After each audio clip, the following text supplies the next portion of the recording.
আসসালামু আলাইকুম। অনেকের ইচ্ছা বা অনেকে জানে না মালয়েশিয়া পাম বাগানে কীভাবে কাজ করতে হয়, কীভাবে ফলগুলো এক জায়গায় করতে হয়। যারা নতুন আসতে চাচ্ছেন বা আসতেছেন পাম বাগানে কাজে, আসলে অনেকে মনে করে এই এত বড় বড় ফল কীভাবে নিয়ে যায়, কীভাবে কী করে, একজনে হয়তো বা কাটে আর একজনা কী করে। আসলে কয়েকজন দুজন আছে কাটতে কাটতে চলে যায়, আর একজন আছে এইভাবে, এমন এটার নাম ক্রেতাতলা, বাংলাদেশেও আছে এটা।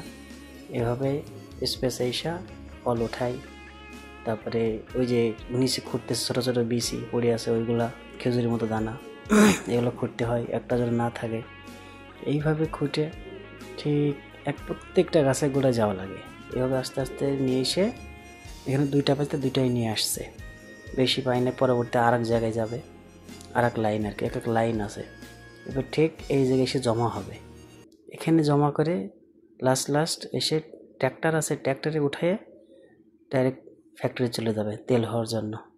এই ব্যক্তির কাজ শুধু নিয়ে এসে এভাবে সাইজ করে রাখা, সৌন্দর্য করে। আর একদিন দেখাবো আপনাদের ফল কিভাবে কাটা হয় গাছ থেকে। ধন্যবাদ সবাইকে। আসসালামু আলাইকুম।